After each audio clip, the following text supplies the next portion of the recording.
Welcome in. Thanks so much for joining me again.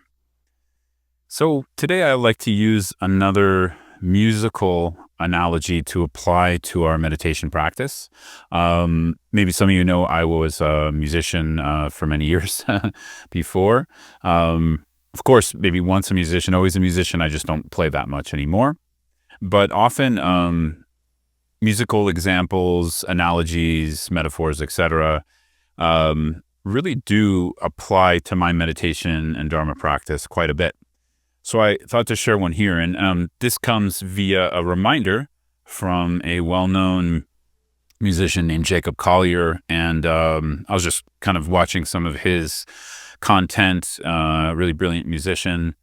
And he was talking about an old adage that I think might have been popularized, at least the first time I heard it was from the jazz musician Miles Davis, the trumpeter, who was famous for taking what initially sounded like wrong notes played and reframing them in a new context to more or less make them sound, quote unquote, correct and not wrong.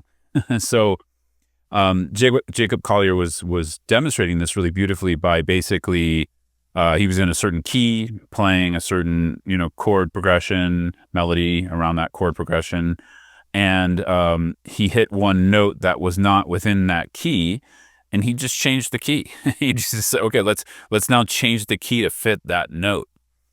So I came up with this phrase based on this, where I was just thinking, okay, well, a wrong note applied to a new context is no longer a wrong note, and this sort of hit home for me because a lot of the ways I work with my meditation practice, my approach to Buddha Dharma, Dharma in general, is understanding the context, of course, that I'm practicing in, what I'm trying to move towards in my practice, what I'm trying to bring about, what we call a view in traditional Buddhism. What view am I trying to cultivate? So a lot of it's around that, but then there's this sense of, in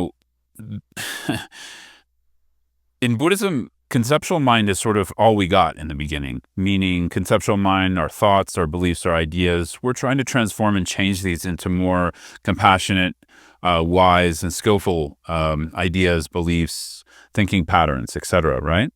This is one of the reasons we study the Dharma so much in traditional lineage-based Buddhism. But with that said, ultimately, when you really study the Dharma, especially teachings such as the Heart Sutra, the Vajrakuta Sutra, other what are called Prajnaparamita teachings, or teachings on the wisdom gone beyond, or sometimes they're popularly called middle way teachings. These start to question whether the conceptual mind is actually seeing reality correctly, right? So we'll just back up a little bit. Just a brief note. From a Buddhist perspective, for those of you who don't know, there is a belief that our fundamental suffering comes from a misperception of reality. And this misperception is not happening from the outside in, it's happening from the inside out. Basically, our thoughts, beliefs, habit patterns, they would say karmic patterns, but this also just refers to all the patterns that make up who we think we are and what we think the world is. These influence us, and they're not necessarily helping us to perceive things directly or in a more raw way. And so this gets summed up in the word misperception, right? So it's a big tent, but I just wanted to point it out. So if we are to remedy suffering or want to remedy suffering and pain and stress, then we have to eventually deal with this from a Buddhist perspective, deal with our own perception. Is that true? Is that real? Or is there some skew to it, right? So with that said, I was, coming back to this idea, this hypothesis of like a wrong note, what appears to be a wrong note in one context, when you just shift the context, it's no longer wrong. To me, this reminds me of the teachings on Prajnaparamita, on emptiness, because emptiness doesn't mean nothingness. It means things are malleable. It means things are changeable, shiftable.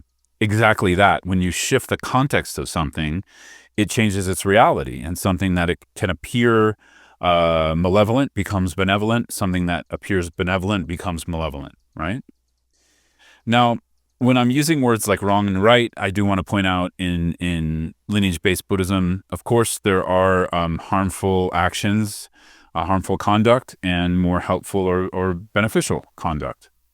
And we try to move, obviously, more towards beneficial or compassionate conduct and away from conduct that's harmful. But we also have to acknowledge this is somewhat relative, right? Some of it is not relative. Like, if we look at something like killing, this is a universal ethic or piece of conduct or training to not take something's life, right? Because pretty much from the most important person in the world, the richest person in the world, down to the tiniest ant, no one wants their life to be taken, right? So we can look at something like that and say, okay, well, that's pretty clear cut. But some other things of like, whether to, I'm sitting here outside right now looking at grass, whether to remove this patch of grass or not. Obviously, there's consequences that could be harmful from that to the animals that live here and benefit from it, the bugs, etc. Humans, I'm benefiting from it right now. There can be harmful consequences and maybe helpful. Maybe it changes the environment to have more, food-bearing trees or not having to use so much water to keep the grass going, right? So there's always these cause and effect consequences we're dealing with. And this is a shift in context. So going back to the initial point, this, just very simply, this brought me to just more reflection, which I'm often doing on this concept of wrong and right in my life. Again, mostly, what has to do with my own internal thoughts and how I work with my emotions, how I work with my conceptual mind, etc. And opening up these questions. So as some of you know who listen to my podcast or watch my YouTube channel a lot, I talk a lot about curiosity and open questions as a form of insight practice, as a form of, I guess I would call it like beneficial or positive meditation inquiry that can help open us up to more or less new context. That's another way to think of it, right? So I usually say it opens us up to compassion. It can open us up to wisdom, including non-dual wisdom. But I think in this sense, it could also open us up to new contexts of how to view something, how to look at something. With my... Hola, amor. With my small daughter, who just showed up. Very, very nice coincidence. I was just going to mention her. That's funny. With my small daughter, it's often like that, where she'll want to play with a bunch of her toys that we put in a basket, and she just takes the whole basket and dumps it in the middle of the living room, which initially I'm kind of a neat freak, a clean freak. So initially kind of shocks me, and I'm like, oh, something else to clean. And then I just see the joy in her face and the play that ensues. That's just, not only, of course, she's enjoying and it's rewarding for her, but it's actually becomes rewarding for me to see her reaction, right? So again, there's something that looks threatening or just another job I have to do, right, becomes something beneficial, right? So just shifting the context.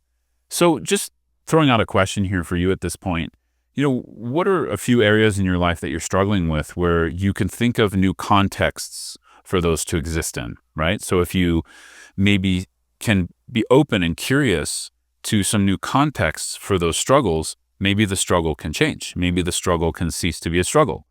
Maybe you can find a compassionate solution to the struggle even, right? So just as a small example with my daughter, this is something I do to basically shift my stress, where my stress is built on a belief there that dumping a bunch of toys in the middle of the floor is a bad thing, when actually it's not good or bad. It depends on the context it's living in, right? So I think I'll leave it there. I just wanted to mention this as I found it a really helpful way, and especially seeing it in a musical context. Again, because I've heard this for many years as a musician, that same adage, but hearing it again helped me to become creative with this, right? Because I think The spiritual realm, our meditation practice should be creative. And, I often think of, what does creativity mean in meditation? What does it mean in Dharma? I don't think it means inventing new meditations necessarily. I mean, of course, if we're guiding a meditation or doing something or applying a practice and there's a creative way that helps us to understand it and embody it more, that's wonderful. But I don't know if we have to invent something new for it to be creative. I think there's creative ways of how we can work in our life. So yeah, if you want to know more about this musical concept, I recommend go search around a little bit, find some content on it, because it may just open your mind in a new way. It may open a new way to question this, to open up this possibility to new contexts for things that are going on in your life. So thanks so much. I really appreciate you joining me. Take care.